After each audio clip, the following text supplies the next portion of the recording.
Well, good evening everybody and welcome to another beer review.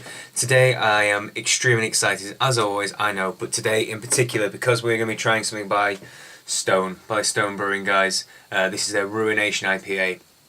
I've been looking forward to trying their beers for so long, and I barely ever get my hands on them, especially some of the limited edition beers, such as this one, which is originally, I want to say, an anniversary beer of sorts. This is a liquid poem to the glory of the hop. This is just an ode to hoppiness. It has a whole 100 IBUs, as it says on the little back there, of hop bitterness into it, which they say is pretty much the most you can get out of it before you start just getting a hoppy, glutinous mess. It clocks in at a healthy 7.7% alcohol per volume as well. So it's mean and it's lean and it's going to be full on. I love the artwork that they have. I really like the little stone demon they have on it. There's a little one there on the bottleneck as well. Little review of them on the top there. Is that Wall Street Journal? Sorry, San Diego Union Tribune says, in the beer world, Stone's creations are famous. And they have a massive blurb on the back. If I hold it up, maybe if you want to read it, you can stop the video, or you can just go on their fantastic website as well, which is full of information about all of their beers, and read the same thing too. I really want to try this. These were one of the first proper breweries that kind of did the whole anything you can do, I can do better sort of thing. And their famous one's the Arrogant Bastard Ale, which says, you're probably not going to like this, so put your bottle down, walk away and try something different. And I mean, they got notorious for that. I also absolutely love Greg Koch, their head brewer, one of the co-founders of the company. He's just the most amazing and funky guy. He does loads of cool videos and he does responses to beer reviews as well, which is quite cool. And make sure you follow him on Twitter. So give this a pour out. And wants to fizz a bit more. Okay, it can do if it wants. There you go. It's a very, very typical IPA colour. A nice apricot-y, nice deep apricot colour, clear as day. Nice level of carbonation on the inside, and it's got a good couple and a bit finger head. Let's capture all those aromas on the top of it. Right. Let's get our nose and give it a smell. It's absolutely explosive in terms of flavour. It's the essence of orange and tangerine and pine forest. But just to an nth degree, it really does smell like someone just hacks open a whole load of oranges, just an orange cart just flipped over and lying across the ground. It's just full of citrus flavours. The absolute, literal essence of hop is what this beer is. And no lie, if this is an ode to hops, then this beer smells of pure hops. Oh, it smells glorious. I want it to try and see, because it does say in the back, if you try and smell hard enough, perhaps you can smell some of the yeast coming through or something like that. And if it is, then there's definitely there's a nice, it's a kind of floral bouquet. It's definitely citrusy, a little bit of pine, a bit of floral notes coming through it as well. Could be possibly the yeast, who knows. Anyway, without further ado, let's crack into this beer. Cheers, guys.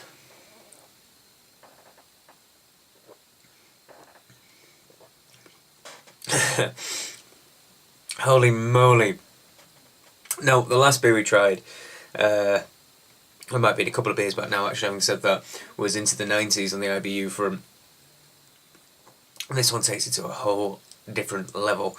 I've tried quite balanced beers with higher IBUs. The 1000 IBU by Mikkeller is one in particular that I remember off the top of my head, and seemed a lot more balanced in body. This one is all about the hop flavour and the hop bitterness, right in the absolute forefront of your palate. The bitterness is so aggressive, and if you like that, like I do, then this is just, it wants you to drink more and more. The bitterness I always find in beers is what makes you go back to have that second sip, because that lingering bitterness kind of reminds you, like, it's just been a couple of seconds since you had a sip. Are you sure you don't want to go back in there and try it again? Yes, I do.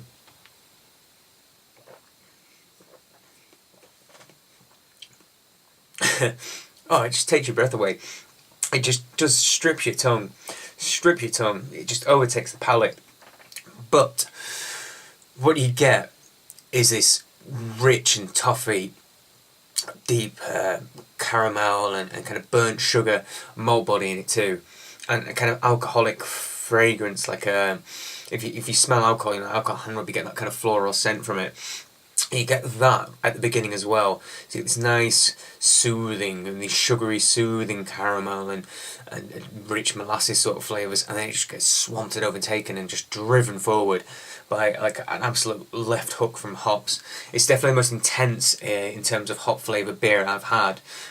Most of the other higher percentage ones and more balanced double IPAs, I guess, tend to try and support the hop flavours with a bit of a stronger malt body. This one's like balls to the wall and unabashed and unashamedly so, which is what I want. If you're gonna say this is an ode to hops, it's gonna have to be an ode to hops for me to like it, and it is. This is just the flavours of kind of the west coast of America, the west coast IPA styles, in an absolute nutshell. And then they must have just kind of dry hopped and shoved as much as they can into the boiling, into the hop boil, just to make it as strong as it is.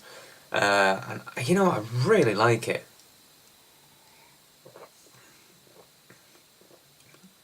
It's got a nice, chunky kind of medium mouthfeel as well, and the carbonation it zings too and adds to the whole experience. So it's aggressive on the palate. It really is like a sock to the jaw and a sock to the tongue. And sometimes in the world of bland lagers, this is what you need to come along. I mean, can you imagine trying to explain a beer like this to someone who's a lager swiller and kind of say, right, so you can taste like some sort of adjuncty corn syrup flavour in your beer, you perhaps get a tiny little bitterness and a whole load of frothy fizz in your mouth. Well, sir, try this one out for size and tell me what you think. Oh yes, of course it's a lager. I know it's not as fizzy as you used to, but yeah, it's a lager. I know it's an ale. Try that one out for size. And I'd love to see their face as their mouth puckers up and turns inside out. That would be hilarious. I'm really enjoying this one. I really am. Just the abundance of citral flavours and this explosion in the mouth, but still not forgetting that it also has these other elements in it too. There's been no skimping. You can tell just from the flavours you're getting through with the malt load as well, but there's been a nice complicated mix. There's been a few mixes of different hops in there, of different malts in there to give a blend of flavours and create a flavour, to create this malty flavour. It's not just pale malt with a bit of crystal and a ton of hops. There's been some work on it too behind the scenes, and this malt backbone to even support having a beer as alcoholic and as hop forward as this is. Hats off to Stone. This is genuinely the first Stone beer I've had. That could be a lie.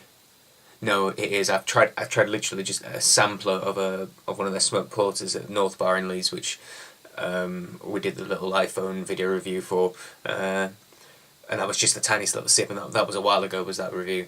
So this is my first proper drink of a Stone beer, and it's stonking. It's everything it says on the label on the back of it. It's unabashed and unashamedly strong and full on and hop flavour, and I really genuinely enjoy it. If you're a hophead, if you like hops, if you like pale ales, and you like your bitterness, this would be just for you.